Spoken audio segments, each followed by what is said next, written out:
তুমি একটা সন্তানের মা হিসাবেই পরিচয় দিলে চলবে না রে মা। তুমি একজন স্বামীর স্ত্রী পরিচয় দিলেই যথেষ্ট হবে না রে মা। তুমি একজন মায়ের কাছে সমাজ আর জাতি অনেক কিছু পাওনাদার। তুমি মায়ের কাছে জাতি চায় একটা আলোকিত সন্তান, তুমি মায়ের কাছে জাতির আশা হলো আলোকিত একটা সমাজ।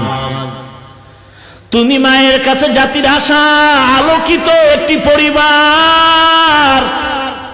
ও পর্দার আড়ালের মা, তুমি যদি আলোকিত সন্তান দুনিয়াতে উপহার দিতে চাও, তুমি মা যদি একজন আলোকিত সন্তানের মাধ্যমে সমাজ আলোকিত করতে চাও, মা তোমার অনেক ত্যাগ স্বীকার করতে হবে, যেমন ত্যাগ স্বীকার করেছিলেন খাজা মঈনুদ্দিন চিশতি আজমিরির মা।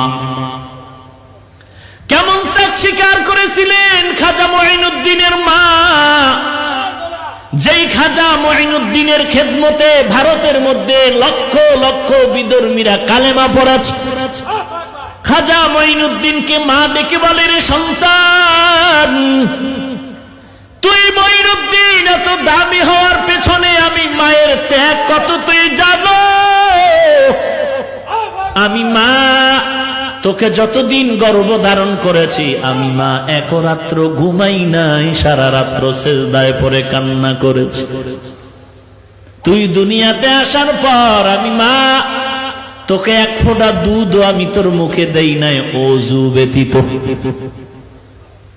এক ফোঁটা দুধ আমি তোর মুখে বিনা ওযুতে দেই নাই। এরে আম্মা জান, বলো তোমার গর্ভের সন্তান নিয়া আল্লাহর কাছে কতবার কান্না করেছো, দোয়া করেছো, আল্লাহ আমার গর্ভের সন্তান তুমি আদর্শবানওয়ালা সন্তান হিসেবে কবুল করে নাও, সমাজের আলোকিত সন্তান দান করে দাও। ও আল্লাহ, তুমি আমার সন্তানটারে খাজা মঈনুদ্দিনের মতো বানায় দাও, তুমি আমার সন্তানটারে ইমাম গজালির মতো বানায় দাও।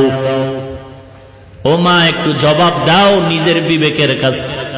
তোমার সন্তানটা দুনিয়াতে আসার পর তুমি বাচ্চাটারে দুগ্ধ পান করাইছো, বলো মা তুমি ওযু সহকারে দরকার নাই, তুমি একটু মোহাব্বতের নজরে বাচ্চাটাকে পর্দার আড়ালে দুধ পান করিয়েছো কিনা?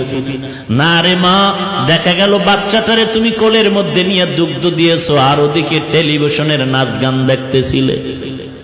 এরে আম্মা জান, আজকে যত সন্তান দেখো জমিনের মধ্যে সুনাম অর্জন করে চলছে, প্রত্যেকটা সন্তানের পেছনে খবর নেও তার মা বাবা ভালো হওয়ার কারণে এই সম্মান।